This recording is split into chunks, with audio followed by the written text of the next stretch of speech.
¿Cómo está, hermano? ¿Contento?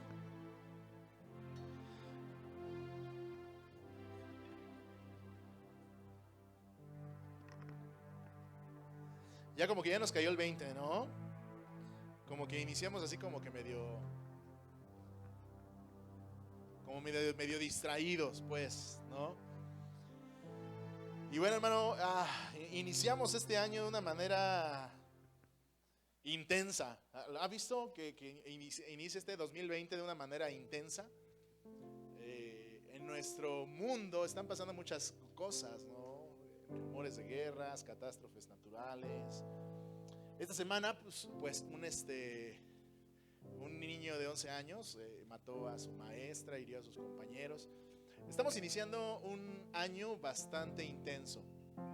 Y es bueno que lo que hoy cantamos tú lo puedas recordar y lo puedas declarar. Nuestro Dios es grande, nuestro Dios es poderoso. Entonces usted y yo no tenemos por qué tener miedo. Usted y yo lo que sí tenemos que hacer es brillar en donde estamos.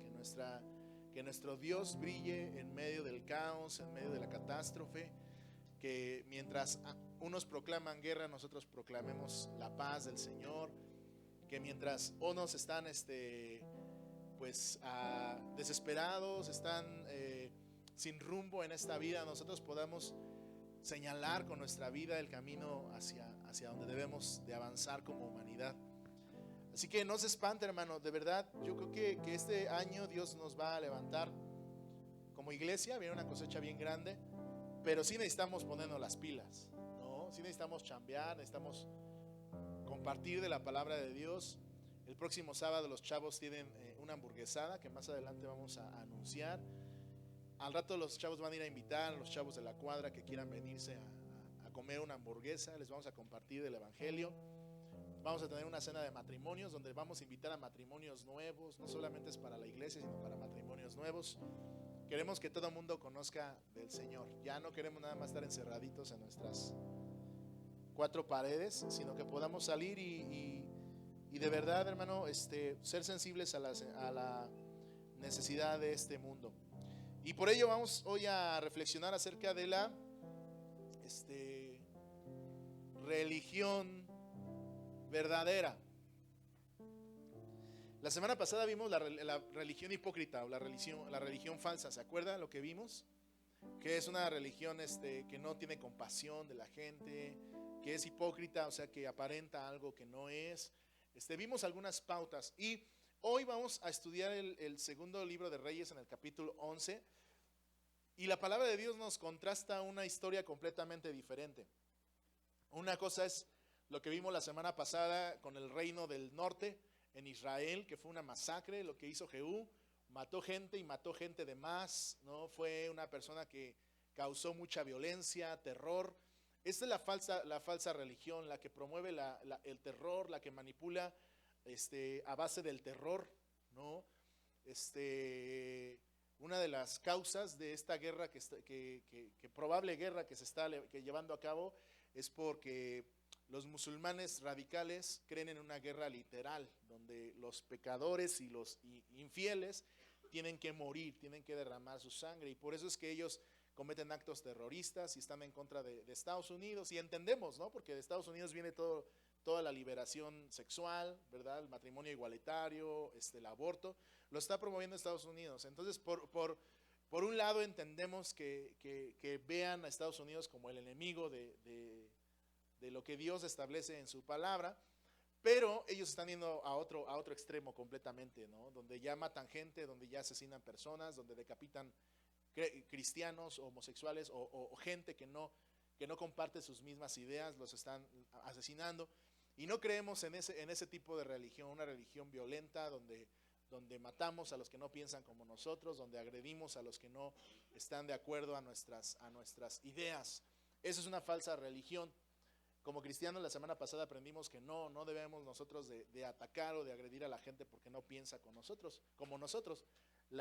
El método que Cristo usó fue el amor, ¿no? Y hoy vamos a ver parte de esto. Segundo libro de Reyes, capítulo 11. Recuerde que yo voy a estar utilizando nueva traducción viviente. Ya cambiamos este año a esta versión. Y bueno, parte de la predicación le voy a explicar por qué cambiamos a una traducción diferente de la Biblia. Pero mientras, vámonos ahí a segundo libro de Reyes, capítulo 11. Dice, cuando Atalía, la madre de Ocosías, ahora fíjese, ya vimos toda la historia que pasó en el norte, ¿se acuerda? Jehú va y mata a Ocosías y mata al otro rey de Israel, mata a Jezabel y mata a todos los descendientes del rey de Israel, hace una matazón, ¿no? Entonces Atalía era la madre de Ocosías, el rey. Cuando Atalía, la madre de Ocosías, vio muerto a su hijo, se dispuso a poner fin a la familia real. Pero Joseba, que era hija del rey Jorán y hermana de Ocosías, se llevó a Joás, hijo de Ocosías, y sin que nadie la viera, la escondió de Atalía en una alcoba junto con su nodriza. Así lo libró de que lo mataran junto con los otros hijos del rey. Gracias, amigos, por la agüita. Y Joás estuvo escondido 6 años en el templo del Señor junto con su nodriza, mientras Atalía era la reina del país. Pero el 7º año, Joyada convocó a los jefes de centenas y a los capitanes y a la gente de la guardia y los llevó al templo del Señor, donde bajo juramento hizo alianza con ellos. Después de lo cual les mostró al hijo del rey y les ordenó: ustedes van a hacer lo siguiente. En el día de reposo, una tercera parte de ustedes tendrá a su cargo la vigilia del palacio del rey. La otra tercera parte se apostará en la entrada del sur, y la otra tercera parte se apostará en la entrada del de postigo de la ciudad. Así cuidarán de que el palacio no sea allanado. Las 2 terceras partes de ustedes están libres el día de reposo.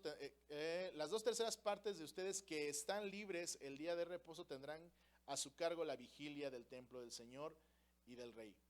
Estarán pendientes del rey por 2 flancos, cada uno con sus armas en la mano.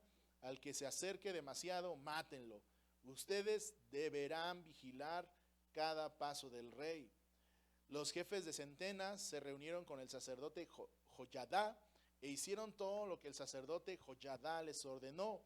Cada uno de ellos reunió a su gente, es decir, tanto a los que estaban en servicio en día de reposo como a los que estaban libres en día de reposo, o sea, el sábado, pues, ¿no?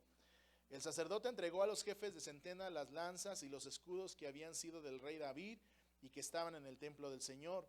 Los de la guardia se formaron desde el lado derecho hasta el lado izquierdo del templo, y junto al altar y el templo y alrededor del rey, cada uno tenía en sus manos sus armas. Luego Joyadá sacó al hijo del rey, le puso la corona y el testimonio, lo ungieron y lo proclamaron rey. Aplaudían y gritaban: ¡viva el rey! Cuando Atalía oyó el bullicio de la gente que corría, entró al templo del Señor y se hizo presente.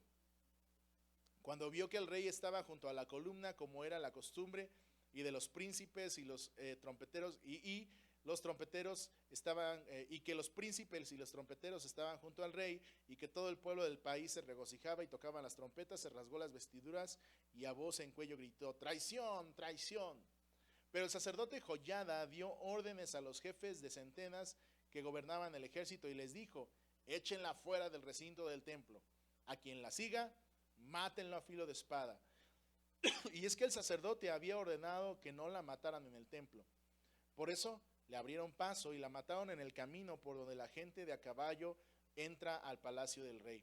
El sacerdote Joyadá hizo un pacto entre el Señor por una parte y entre el rey y el pueblo por la otra, y juraron que serían el pueblo del Señor.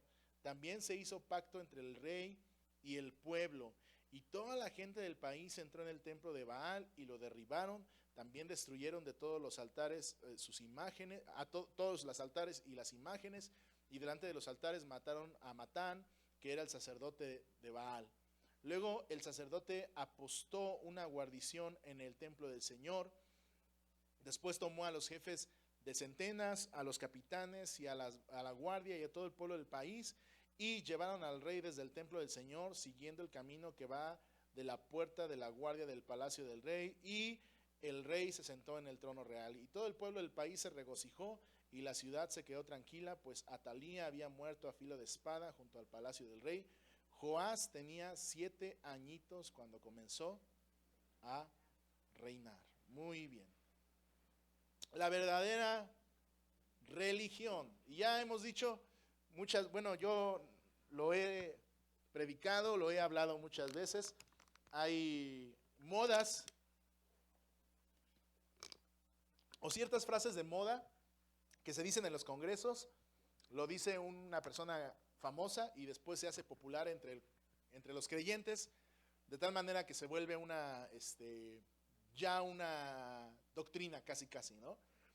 Y usted ha escuchado esa parte donde dicen, no, es que nosotros no predicamos una religión, predicamos una relación, ¿no? Porque a alguien se le ocurrió decir eso. Pero realmente la palabra de Dios sí habla de una verdadera religión. De hecho, la palabra religión viene de una palabra que significa religar o volver a unir. Entonces, la religión es volver a unir al ser humano con Dios. Entonces, una cosa es la religiosidad y otra cosa también es la religión. La religiosidad mostrada a través de los fariseos, que ya dijimos la semana pasada, ¿no? Personas sin escrúpulos, crueles, que aparentan lo que no son. Dice la palabra de Dios, sepulcros blanqueados, que por fuera están todos limpios, pero por dentro están llenos de podredumbre. Gente que a través del temor controla a la gente para seguir recibiendo beneficios personales. Ahora, esto es la falsa religión. Pero ¿cuál sería la verdadera religión? Y es lo que hoy vamos a estudiar. La verdadera religión, hermano, en primer lugar, lucha por la justicia. Y yo sé que cuando digo esta frase se le vienen a usted a la mente la Liga de la Justicia y los Avengers y todas esas cosas, ¿no? Pero la verdadera religión lucha por la justicia. No en contra de extraterrestres, no en contra de Thanos, no en contra de gente con superpoderes, sino de la misma gente que habita en nuestra sociedad. ¿Cuánta injusticia hay en nuestra nación? El asunto es que todos queremos que el gobierno nos resuelva los problemas y queremos que el gobierno luche por la justicia, ¿no? Porque para eso están. Y es cierto. Pero hermano, nosotros también debemos de ser personas que luchemos por la justicia. Nuevamente la ambición de poder del ser humano, hermano, hace sus estragos. ¿Te diste cuenta lo que pasó en la historia que leímos? ¿Qué sucedió? Esta vez en el reino del sur, fíjate, en el reino del norte, ¿qué pasó? Jehú arremetió contra toda la banda, ¿no? Contra los hijos del rey, contra los familiares de Ocosías. Y en este caso Atalía, hermano, hace todavía algo más cruel. ¿Te diste cuenta? ¿Quién era Atalía? La madre de Ocosías. ¿Y a quién mató a Atalía? ¿Y quién era la familia real? ¿Ah? ¿Quién era la familia real? Sus nietos. ¿Cuántos abuelitos de aquí matarían a sus nietos? ¿No? Yo creo que está tremendo, ¿no? O sea, yo creo que los abuelos se caracterizan por ser consentidores y echadores a perder de los nietos, ¿no? Porque la mamá dice, no, porque se va a acostumbrar a los brazos, pues allá tú, ¿no? Y la abuela la carga y juega con la niña o con el niño, ¿no? Entonces, por eso se caracterizan los abuelos. Pero fíjate lo que hace la ambición, ¿te das cuenta? El deseo de poder. Esta mujer perversa asesinó a sus nietos. ¿Por qué? Porque quería ser reina. No, no voy a dejar que mis nietos sean reyes, yo voy a ser la reina. ¿A qué grado llega la ambición? ¿A qué grado llega el deseo de poder? A Atalía no le correspondía ser la reina, pero aprovechó la muerte de su hijo para autoproclamarse reina, ¿no? Ya se murió mi hijo, pues ahora aquí yo mando, ¿no? Atalía significa Dios exaltado, como dijo Euni en un principio. Pero Atalía estaba buscando exaltarse a sí misma. Ahora, este es un contraste entre la falsa religión y una verdadera religión. La falsa religión ¿A quién exalta? Al hombre, al ser humano. Todo lo que exalta al ser humano no puede venir de Dios o ser una verdadera religión, pues, ¿no? Tu boca tiene poder, tú decláralo y va a ser, ¿no? Tú ayuna 40 días y Dios va a mover su mano para respaldarte. No. Todo lo que exalta a Dios como Señor poderoso es una verdadera religión, ¿no? Señor, nos sometemos a tu voluntad, lo que dijo Cristo, no se haga mi voluntad, sino que la tuya. Todo lo que exalta el poder del Señor, todo lo que exalta su soberanía, todo lo que exalta su palabra. Señor, mi palabra no tiene ningún poder, pero tu palabra sí tiene poder, ¿no? Yo no puedo, hoy lo declaramos, lo cantamos, ¿no? Señor, tú eres grande, tú eres poderoso. Si tú estás con nosotros, ¿qué? Nada podrá pararnos. Si tú estás con nosotros, no que yo vaya solo, ¿no? Todo lo puedo en Cristo que me fortalece, sí. Ya hablamos de ese contexto. ¿Cuál es el contexto? Pablo estaba hablando de una situación difícil, no de que yo puedo lograr cualquier cosa. Más bien dicho, yo puedo atravesar cualquier situación difícil porque Cristo está conmigo, ¿no? La falsa religión exalta al hombre. Es una ironía que Atalía solo buscaba exaltarse a sí misma. En este pasaje se nos muestra la barbaridad de la que puede ser capaces hombres y ¿quién? Díganlo, chavas. Mujeres. Porque ahorita está la onda del feminismo, ¿no? Ah, si las mujeres gobernáramos, este mundo sería mejor. No es cierto. Ve a Talía lo que hizo. O sea, no se trata de sexo, no se trata de género, no se trata de que si el hombre gobierna, si la mujer gobierna. Se trata de que somos perversos, estamos corruptos por nuestro pecado. Aunque una mujer fuese presidenta de México, hermano, la misma corrupción. Tenemos una presidenta en Ixtlalpan, pues, ¿no? Las cosas son diferentes, ¿no? Ahí hay hasta quien se queja, ¿no? Ay, ay, ay, la presidenta. Bueno, pues es que el problema es que tenemos un pecado en nuestro corazón y ese pecado lo que hace es que corrompe. Y más si la gente no conoce del Señor. Entonces, fíjese, eso derriba todo argumento feminista, ¿no? Porque las feministas piensan que si las mujeres gobernaran el mundo, no habría guerras ni problemas en el mundo. No es cierto, ¿no? A veces las mujeres son más guerreras que uno, ¿ah? Más guerrosas que uno, ¿no? Porque a veces uno como marido, ay, me dieron mal el cambio, ni modo, ¿no? Y la esposa, ¿cómo que no? Ya cae, ¿no? Yo voy y le reclamo y el esposo así, ¿no? O sea, a veces son más guerrosas, a veces, ¿no? A veces el marido es más guerroso. Pero bueno, Atalía es el ejemplo de una mujer que tiene hambre de poder y que se exalta a sí misma. Bueno, ya vimos el primer ejemplo de Jehú y ahora vemos un ejemplo de una mujer. Dios sabe por qué pone estos ejemplos en su palabra. Atalía manda a matar a sus propios nietos, hermano. En el relato anterior, nadie se atrevió a defender a los hijos de Joram. ¿Sí viste? Cuando Jehú va y dice, a ver, voy a invadir esa ciudad y escójanme al más picudo para que se reviente un tiro conmigo, ¿no? Y el que gane, pues ya, es el rey, ¿no? ¿Y qué hizo la gente de esa ciudad? ¿No? No, hombre, dice, pues si este cuate mató 2 reyes, dice, tanto y más nosotros, ¿no? No, pues ahí muere, ¿no? ¿Qué quieres? No, mata a todos los jóvenes, ¿no? ¿Y qué hizo esa gente? Con tal de salvar su vida, ¿qué?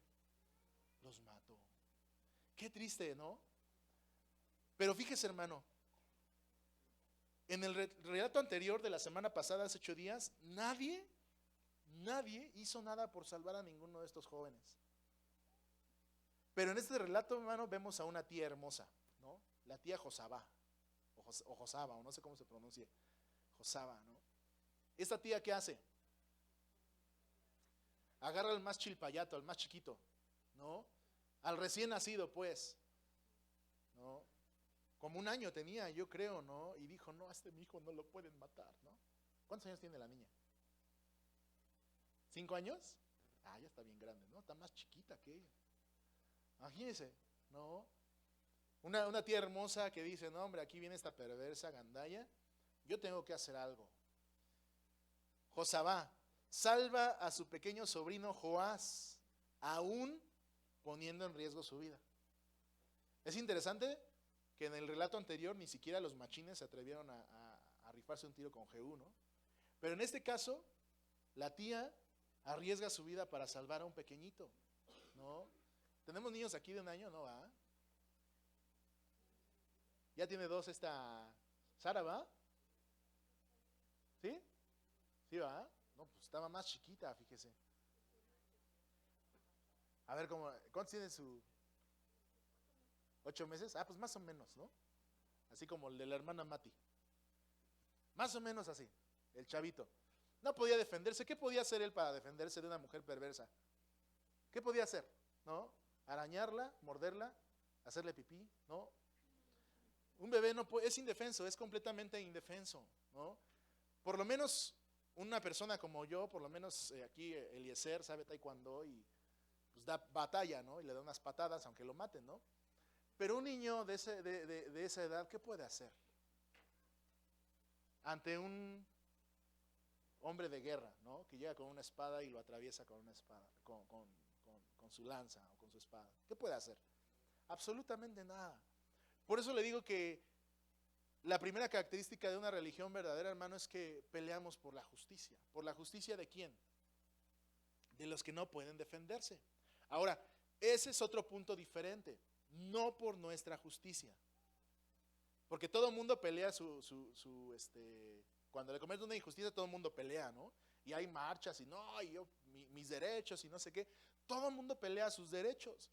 Pero la palabra de Dios, hermano, es clara. Cuando se trata de nuestros derechos personales, ¿qué debemos de hacer? Y eso no nos va a gustar. ¿Qué debe hacer? Si cuando le cometen a usted una injusticia, soportar, ¿no? Ah, me cometió una injusticia, Dios, no. En tus manos. Yo no voy a pelear, yo no voy a decir nada. Yo no me voy a levantar en armas, Señor, ¿no? Cuando me cometen una injusticia a mí. Y la Biblia así dice que cuando le comete una injusticia a alguien que no se puede defender, a nuestro hermano, ¿qué sí debemos de hacer? Sí levantar la voz, sí pelear. Por eso la verdadera religión, según Santiago dice, es mirar por quién.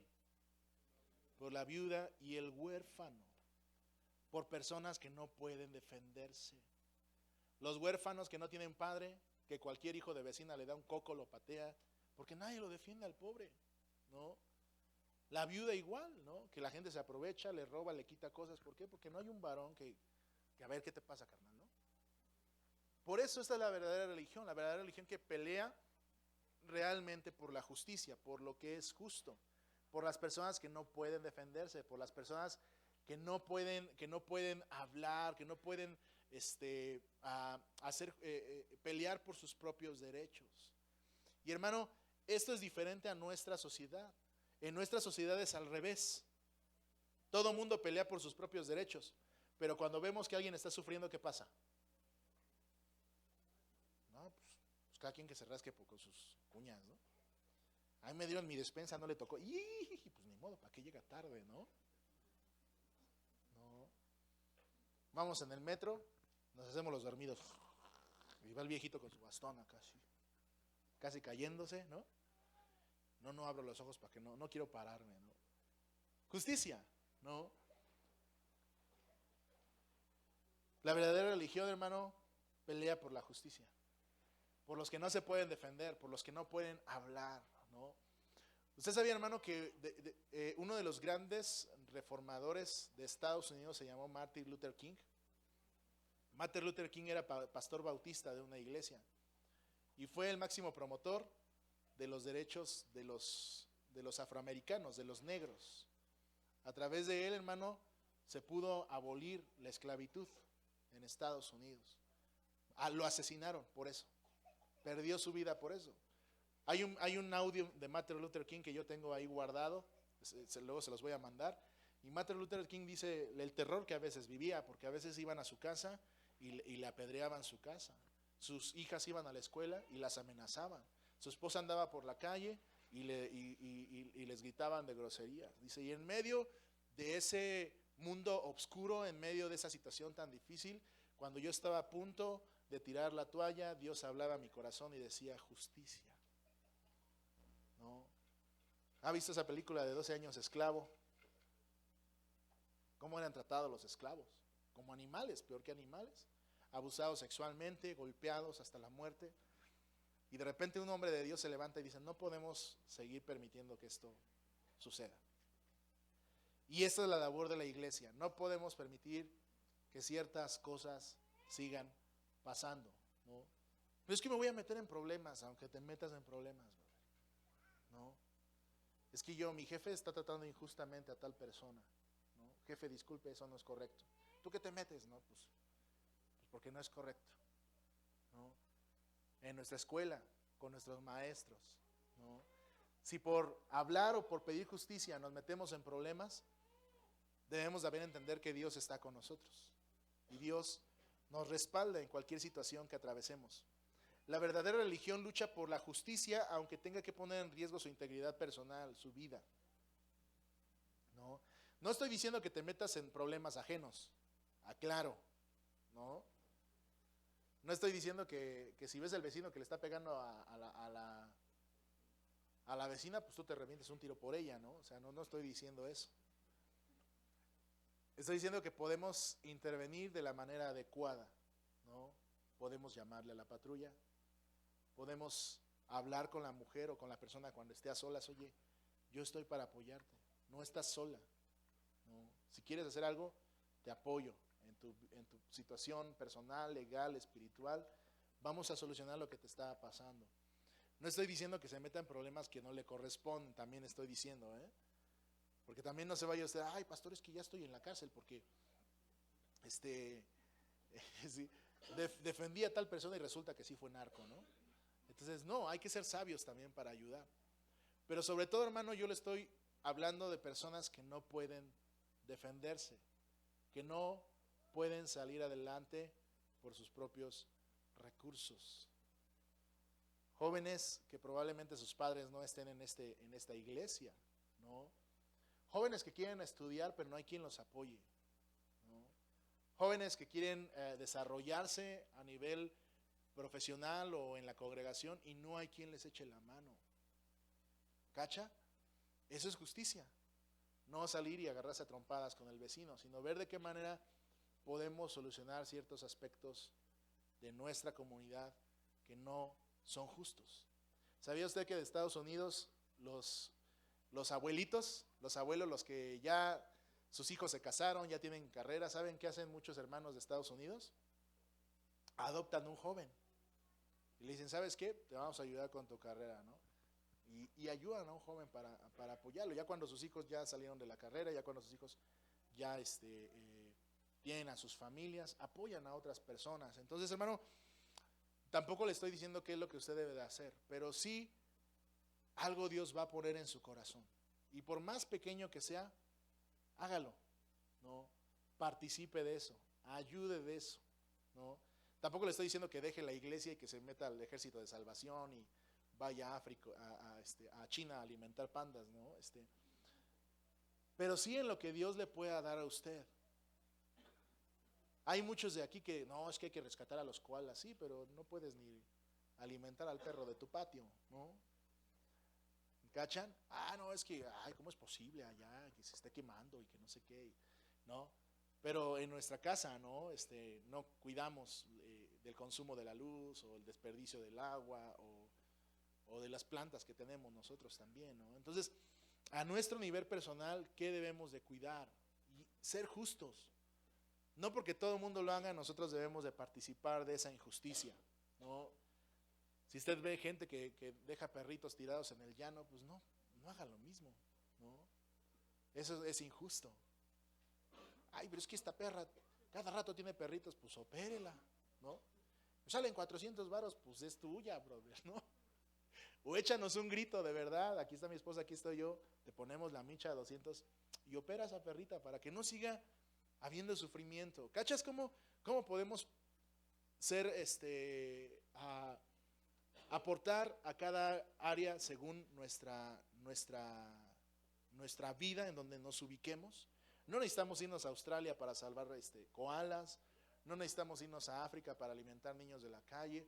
Podemos hacerlo aquí. ¿Qué hay en nuestra comunidad que nosotros podemos contribuir? A lo mejor no lo vamos a solucionar porque también usted se va a frustrar porque quiere hacerlo ya, pero no puede. Pero sí poner un grano de arena? ¿Qué podemos hacer para mejorar ciertas situaciones? ¿No? La verdadera religión, hermano, lucha por la justicia. Como se lo dije, no tiene que ver nada con los Avengers ni con la Liga de la Justicia. Tiene que ver con mi vida diaria. ¿Qué hago yo para que este mundo sea cada vez más justo? Para que este mundo sea cada vez más equitativo para todos. Que también yo no me aproveche, porque también hay hermanos que se aprovechan, ¿no? Acá, pues bueno, no, es que hay comida en la iglesia, agarro mis 5 platos acá. Los demás hermanos no me importa que no alcancen yo mientras yo tenga, ¿no? Así pasaba, hermano. Va a creer que una vez en un aniversario, ¿no? La gente llevaba acá sus 5 platotes acá de barbacoa, cámara, ya vine, ya me voy, ¿no? Y hubo hermanos que no alcanzaron, ¿no? Justicia, ¿no? O sea, es que agarro mi plato, pero sírvale a los demás, ¿no? Y si alcanza, pues doy mi segunda vuelta. Justicia en las pequeñas cosas, en las pequeñas áreas de mi vida que yo pueda contribuir para que nuestra iglesia sea mejor, para que nuestra comunidad sea mejor, para que nuestro mundo sea mejor. Dios nos manda a perdonar la injusticia cometida contra nosotros, pero nos manda a pelear por la injusticia cometida, especialmente a los que no pueden defenderse. Santiago 1:27, por favor. Y ahí está lo que yo le dije, ¿no? ¿Se acuerda?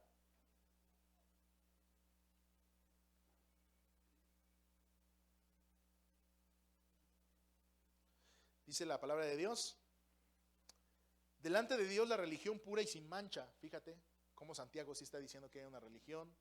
Delante de Dios la religión pura y sin mancha consiste en ayudar a los huérfanos, a las viudas en sus aflicciones y en mantenerse limpio de la maldad de este mundo. No dejes que la injusticia de este mundo te permee. Dice la palabra de Dios que por haberse multiplicado la maldad, el amor de muchos, ¿qué pasó? Se iba a enfriar, ¿no? Es que este mundo es tan malo que ya no doy, que ya no apoyo, que ya no sirvo. No dejes que tu corazón se enfríe. Número 2, hermano, la verdadera religión es gobernada por la palabra de Dios. ¿Te acuerdas que le regalaron al pequeño, ¿cómo se llama? Joás? ¿Qué le regala el sacerdote?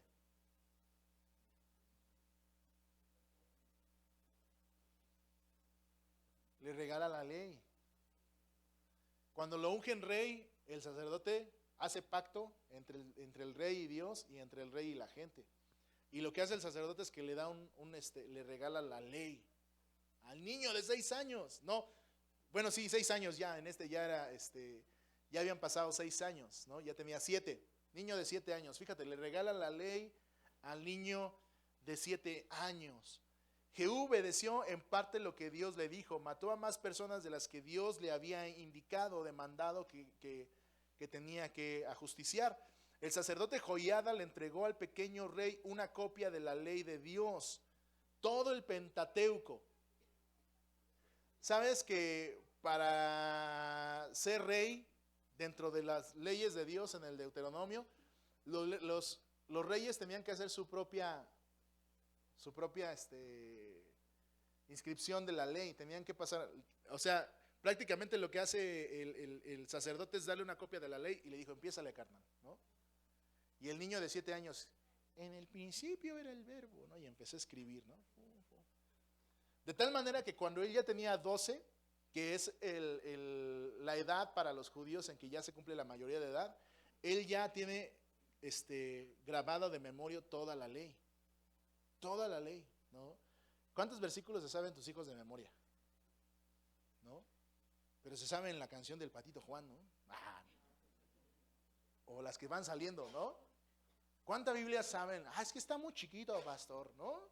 Estamos hablando de un pequeño de 7 años. 7 años. En cuanto empieza a leer tu pequeño, 6, 7 años, consíguele una Biblia, ahí hay en la librería. O ahí en YourVersion, en tu aplicación de YourVersion, hay Biblias para niños. Si no te has dado cuenta, pícale, búscale ahí. En donde dice buscar planes, ponle Biblia para niños y te van a salir Biblias para niños en la tablet. En la tablet ya, gratis, nada más. Tú le empiezas a picar y ya va a salir ahí los monitos para que los niños aprendan la palabra de Dios, hermano. La verdadera religión, hermano, está gobernada por la palabra de Dios. Jehú obedeció en parte. obedeció a medias. Pero, hermano, uno de los requisitos para los reyes de Israel, cuando era una sola nación, hermano, era escribir una copia con sus propias manos y aprenderla de memoria. De esta manera el gobierno del rey sería más justa y apegada a lo que Dios demandaba de la nación. Un cristiano que no lee, subráyalo. No tienes el bosquejo, ¿va? Pero ahí escríbelo en tu Biblia o en tu brazo, o donde tú quieras. Un cristiano que no lee y que no memoriza la palabra de Dios no debe llamarse cristiano. Y dale un codazo que está al lado y dile, ahí te hablan, brother.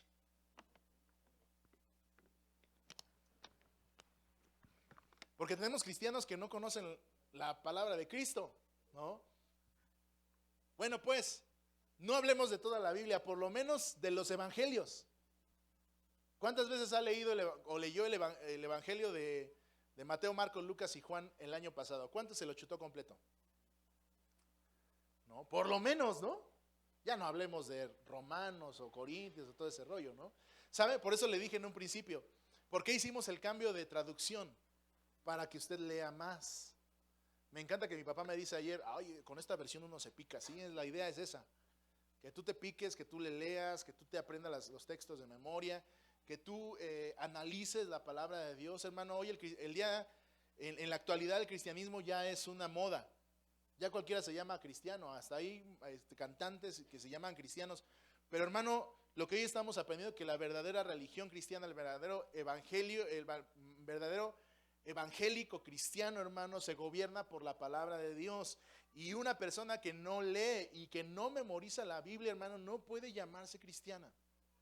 Por eso el nivel 1 de nuestros discipulados incluye estas 3 áreas, ¿no? Escribir, ¿qué? Memorizar y ¿qué? Y leer, ¿no? Digo, los que ya pasaron primer nivel ya saben, ¿no? Los que no han pasado, pues les invitamos. Hoy empezamos con los niveles, ¿no? No hay, nada más hay estudiantes del 1, del 2 y del 4, me parece, ¿verdad? No hay del 3, del 5 y del 6. Si alguien se quedó en el 5 o en el 6, pues reanude su discipulado, ¿no? Pero fíjese, hermano, no podemos llamarnos cristianos si no tenemos la palabra de Dios en nuestro corazón, en nuestra mente. ¿Cómo puede una persona profesar ser seguidor de Cristo cuando no conoce su palabra? ¿Cómo puedes decirte cristiano cuando no conoces la palabra del Señor? ¿No? Es que yo escucho prédicas en YouTube, ¿no? Pues a veces esas prédicas ni dicen nada bíblico, ¿no? Pero lo creemos porque dicen cosas que nos gustan, ¿no? Tú decláralo y así va a ser, y acá, y proclama, y profetiza, y declara, y pum, paz, y no sé qué, y acá. Pero eso no dice la Biblia, brother, ¿no? Pero me gusta lo que dice, ¿no? Sí, pues es que no se trata de lo que te guste, se trata de lo que la Biblia dice, brother. Entonces, estudia la palabra de Dios, lee la palabra de Dios. Ahí, por eso echamos a andar la librería. Consigue tu Biblia o descárgala en tu tablet, en tu celular. Léete libros cristianos, léete textos que te ayuden a entender, a comprender la palabra de Dios. Hazte una persona estudiosa de la palabra. ¿Cómo podemos decirnos seguidores de Cristo cuando no conocemos su palabra? La vida del creyente gira alrededor de la palabra de Dios. La palabra de Dios es nuestro centro, es nuestra luz, dice la palabra en Salmos, ¿no? Lámpara es a mis pies tu palabra y lumbrera a mi camino. Cuando nos encontramos más desalentados, más confundidos, pues vamos a buscar dirección en la palabra de Dios, ¿no? La palabra de Dios es nuestra luz, es nuestro pan, dice los evangelios, es mi pan. El centro de nuestra vida, la verdadera religión hace de la palabra de Dios el centro de su vida. Estudia más la palabra de Dios, lee más la palabra de Dios. Número 3. ¿Hasta aquí va bien conmigo? Vamos a terminar. La verdadera religión, hermano, destruye el verdadero problema. ¿Cuántos muertos hubo en esta historia? A ver cómo si nos falta leer. Tenemos poca lectura de comprensión, ¿verdad? ¿Cuántos muertos hubo? Le doy chance que abra su Biblia, que lo vuelva a releer,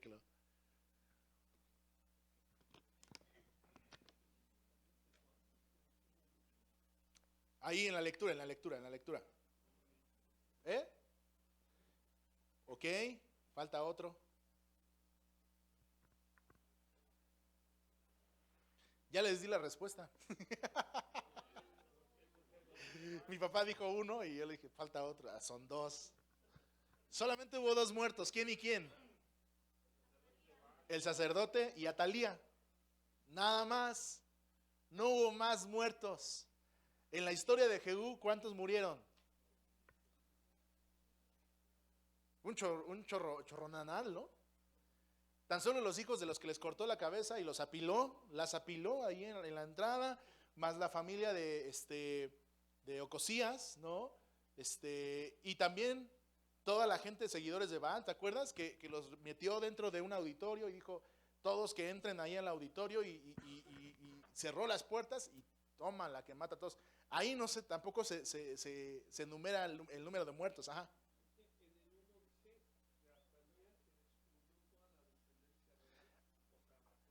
Ah, ok.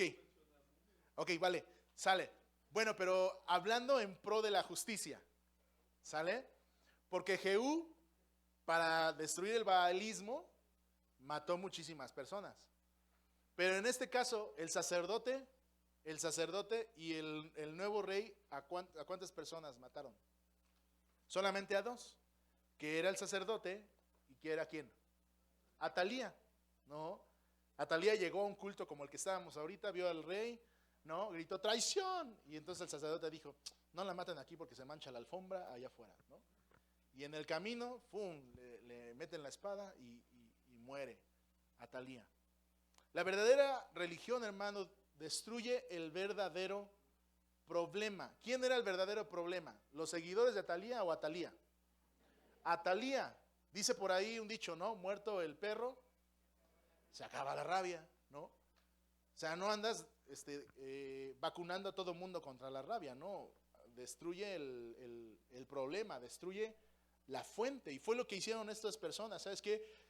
Si el problema de la rebelión está en Atalía, pues entonces hay que acabar con Atalía. Y si queremos destruir el baalismo, ¿qué tenemos que hacer? Pues tenemos que destruir al promotor del baalismo, ¿verdad? No a los que servían, no a los que iban a la iglesia de Baal, sino al sacerdote de Baal. Esta es la verdadera religión, hermano. Va al meollo del asunto. No anda cazando brujas, no anda correteando conejos, va a donde debe de ir. ¿Cuál es el verdadero problema? Jehú agarró parejo. Jehú ni preguntó, ¿no? Todo lo que le olía a Acab, a Jezabel o a Ocosías, lo arrasó, o a Baal, ¿no? Todo lo arrasó. No solo mató a Jezabel, además mató a los familiares de Ocosías y a todos los adoradores de Baal. Este relato, hermano, no es tan sangriento como el anterior. Solo murieron dos personas. La promotora de la adoración a Baal, el promotor de la adoración a Baal, que era el sacerdote, y la asesina, la que promovió la rebelión, que era Atalía, la asesina de sus propios nietos. No todo es abrazos y balazos. Perdón, no todo es abrazos, no balazos, ¿no? Porque hay dos extremos, ¿no? Está el Calderón que quiere solucionar todo a balazos, y está el presidente que quiere dar abrazos y no balazos. No son los dos extremos. Hay un momento donde debemos de actuar y hay momentos donde sí debemos de atacar algo con seriedad. No todo, hermano, es, ay, pues somos hermanos, nos abrazamos acá y shalalala, ¿no? Hay cosas que debemos de solucionar ya. ¿Por qué? Porque a veces hay cosas que dejamos, ¿no? Ay, sí, ya tuvimos una bronca acá, pero no pasó, olvídalo ya, sí, yo te perdono, sí, ya, ¿no? Oye, espérate, hay que checar esta situación de tu carácter, brother, ¿no? Ah, no, ¿cómo crees? Ya, yo ya cambié, no, hay algo que tenemos que atender. Ah, es que volví a caer otra vez en el alcohol, pero ya me arrepentí, ya estoy bien en el Señor y no, pues vamos a caminar acá. Sí, pero hay algo que tenemos que atender. Ahora, no es nada más decir, ya se me olvidó, ¿no? Ya pues nada más te fui infiel una vez, ya perdóname, ¿no? O sea, sí, espérate, tenemos que arreglar un problema, tenemos que sentarnos a platicar, tenemos que sentarnos a trabajar. Hay algo que está causando esto, hay algo que lo causó. No podemos simplemente decir ya, ¿sabes qué? Pues borrón y cuenta nueva, ¿no? Somos hermanos en Cristo, carnal. No, pues sí, ya, borrón y cuenta nueva. ¿Sabes qué es lo que va a pasar? Va a surgir nuevamente. Es como una espina, ¿no? El hecho de que tú no la sientas no significa que ya se salió. O sea, ya me acuerdo que una vez no me acuerdo, una persona me comentaba sobre un campesino que andaba descalzo, dice, y andaba descalzo y de repente se le enterró una espina. Oye, se te enterró una espina, ¿no? Sí, cierto, y fue una piedra y se la limó así. Cámara ya, y siguió caminando, ¿no? Y se sorprendió esta persona porque dijo, no, este bro tiene tan duro el callo que ni siquiera se sacó la espina, nada más se la limó, ¿no? Pero hermano, hay personas que hacen eso. Simplemente liman la astilla y ¿qué pasa? Ya no se siente, ya no se ve. Pero sigue lastimando, sigue hiriendo. Sigue lastimando nuestro matrimonio, sigue hiriendo a nuestros hijos, sigue generándonos problemas con otros hermanos en Cristo, ¿no? Sigue siendo un problema en nosotros.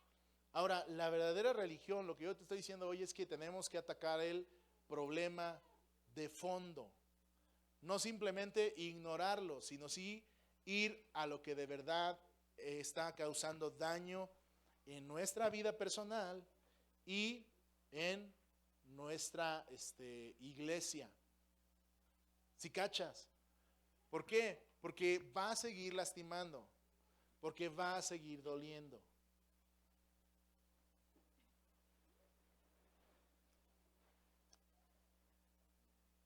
No todo es abrazos y no balazos. Debemos estar dispuestos a perdonar y a mostrar misericordia. Eso es clarísimo.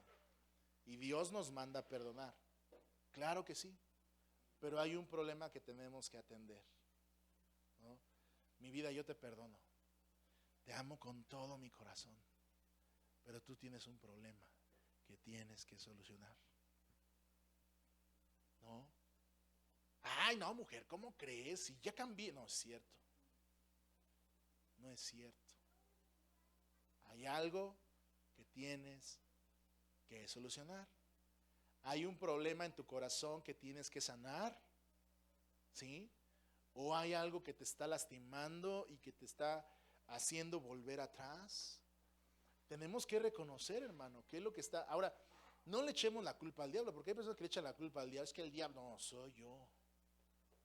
Y el problema está en mí. Hoy no vamos a reprender al diablo, ¿va?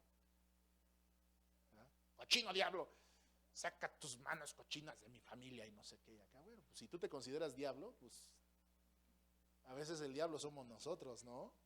Que estamos destruyendo, que estamos hiriendo, que estamos lastimando a nuestra familia. Ayúdame, David. Tenemos que arrancar el problema de raíz, hermano. Tenemos que destruir el problema. Tenemos que sacarlo de nuestras vidas, ¿no?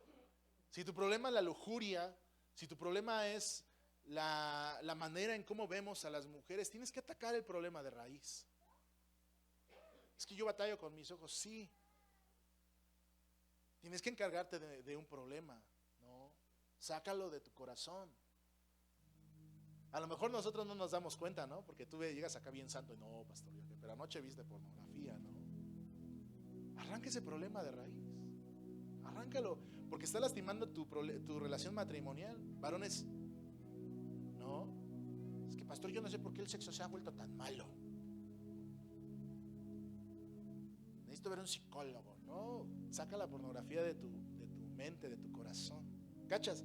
A eso me refiero. Es que no sé por qué, pastor, pero siempre esto me hace daño, esto me causa mucho. Y es que hay cosas que no hemos sacado. No hay heridas que no hemos sanado, hay heridas, que no hemos sanado, hay relaciones que no hemos restaurado y tenemos que buscar ayuda. Tenemos que buscar ayuda. No necesitamos desquitarnos con todo el mundo, hermano. ¿Cachas? ¿Qué hizo Jehú? Agarró parejo, ¿eh? ¿Y qué hizo este sacerdote ahora? Él no agarró parejo, él fue a directo, ¿no? ¿Sabes qué? Tú, Atalía, pum, pam, vámonos, ¿no? No necesitamos agarrar parejo. Es decir, no necesitas la culpa a nadie, ¿no? Es que si mi esposo cambia, es que si mis hijos, es que si yo tengo una chamba más chida, es que si me falta dinero. No, el problema de raíz. Hay algo que está en nosotros que Dios quiere cambiar hoy. A lo mejor Dios tiene que matar algo en ti hoy, ¿no? Tienes que matar tu propio yo, que está aquí, ¿no? Y dicen, yo no le voy a dar mi lugar a Dios, ¿no? ¿Y tú qué tienes que hacer? Como lo hizo este sacerdote, ¿no? Sáquenlo de aquí, mátenlo allá afuera. Este lugar, ¿a quién le corresponde? Al Señor. Ya no gobierno yo mi vida, la gobierna el Señor. Ya no es mi orgullo, es la gloria para el Señor. No necesitamos hacer correr un mar de sangre, hermano. No necesitas divorciarte para que tu vida mejore. No necesitas meter a tus hijos a un internado para que entiendan, ¿no? De una vez por todas. Lo que ellos necesitan es que tú arregles tus problemas personales. Debemos de arrancar de raíz y destruir todo problema, toda raíz, ¿no? ¿Sabes que hay personas que tú están arrastrando cosas de hace 20 años? ¿Cómo? ¿No? Yo tengo unos queridos amigos que los amo mucho y ya les he dicho, eso ya quedó hace 20 años, ¿no? Ya. Pero pastor, usted sabe el verdad, lo que pasó y que no sé qué. A mí no me interesa lo que pasó hace 20 años, ¿no? Ahora tú vas a venir a decir, pastor, es que yo quiero decirle lo que mi papá me hizo cuando yo era chiquito. Ya, brother, ya olvídate de eso, arráncalo de tu corazón, entrégaselo al Señor, deja que Él te sane, camina en libertad, comienza a amar a tus hijos, a caminar en una relación saludable con tu mujer, con tu pareja. Ya deja eso, sé libre de una vez por todas. Josabed no solo salvó la vida de un niño en el templo, fíjate, sino que además se moldeó el carácter moral de ese pequeño, fíjate, ¿no? O sea, no nada más salvó al pequeño Joás, sino que aparte lo empezaron a trabajar, ¿no? Si no queremos otro rey perverso, si no queremos repetir la historia de nuestros reyes anteriores, ¿no? Si no queremos que se levante otro adorador de Baal, ¿qué tenemos que empezar a hacer? Empezar a educar a ese niño de 7 años en los caminos del Señor. ¿Ves cómo vamos a la raíz?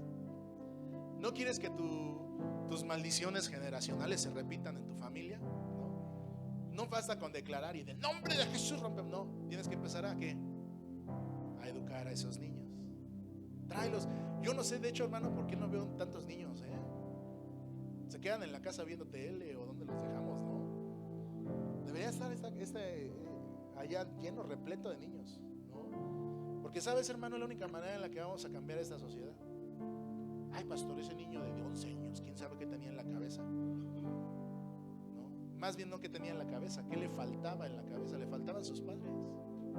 No es que los videojuegos lo hayan echado a perder, no es que las narcoseries y tanta tontería que andan diciendo, es que los padres no están allí. ¿Sabías? ¿Dónde vivía este niño? ¿Dónde vivía? Con sus abuelos. ¿Y qué te dije al principio? Pues que los abuelos son los más chidos para echar a perder a la gente, ¿no? Necesitan los niños, necesitan padres, necesitan mamá, necesita papá que le dé sus chanclazos, que lo ponga a hacer la tarea, que lo ponga a leer la Biblia, que los instruya. Esto es ir al fondo, esto es ir a la raíz, pues, ¿no? Es que mi hijo está muy chiquito, pastor, y desde ahorita empieza. Porque cuando cumpla 15 años y tú quieras levantarle la voz, ya bailaste. No se va a dejar. Desde ahorita, problemas ¿desde dónde? Desde la raíz. ¿Sale? En tu vida personal, atiéndelo ahorita. Entrégale tu vida al Señor. Decide olvidar lo que te hicieron en el pasado. Decide que el Señor sane ahorita, deja que Él sane tu corazón. Ay, perdón. Y en tus hijos también, ¿no? Entrégaselos al Señor. Dile: Señor, yo quiero que tú levantes de estas personas adoradores tuyos, ¿no? Tiene 7 años, a los 7 años empiézale, ¿no? Mételo a clases de música en la iglesia, mándalo a la escuela dominical, tráelos, hermano. Es que mi hijo no quiere ir. ¿Cómo que no quiere ir? Había una hermana que me decía: pastor, hable con mi hijo porque ya no quiere ir a la escuela. Le dije: ¿cuántos años tiene? 9 años. Ah, no, hermano, préstemelo tantito. No hice eso, ¿no? Lo imaginé. ¿Cómo es posible que niños de 8 o 9 años hacen lo que quieren? No, hombre, absolutamente no. Va a haber un tiempo en donde esos jóvenes y esos niños van a tomar una decisión. Claro, cuando cumplan 18, 19 años, ahí sí no, ni con cuerazo los vas a cambiar, ¿no? Empieza desde ahorita, desde la raíz, tráelos. Manda a tus jóvenes el próximo sábado, mándalos. Los adolescentes son Grinch por naturaleza, ¿no? Tú le vas a decir: ¿quieres ir? Ay, no, qué flojera, anímalo. No, vete, mira las hamburguesas y no sé qué. Y acá. Mándalo. Los adolescentes son Grinch por naturaleza, pero mándalo, dile que se va a poder padre. Anímalos a que conozcan del Señor, que participen, que trabajen, que crezcan en la palabra de Dios. Había que modelar un nuevo rey para acabar con el problema de raíz. Solo 2 personas murieron, ¿verdad? Para arreglar tus problemas, solamente una persona debe de morir, ¿no? En este relato solamente 2 personas murieron. Para arreglar el problema de tu familia, una persona debe morir, y ese eres tú. ¿Sí? Dice la palabra de Dios que debemos de morir a nosotros mismos. Muere a tu ego, muere a tu orgullo, muere a tu deseo de perfección, del qué dirán y esas cosas, ¿no? Comencemos a ser humildes. Te aseguro, yo te lo prometo, que si empiezas a ser humilde, el 50% de tus problemas van a empezar a solucionarse. Para arreglar tus problemas, solo una persona debe morir, tu propio yo. Y debes dejar que Dios moldee tu carácter, como lo hizo con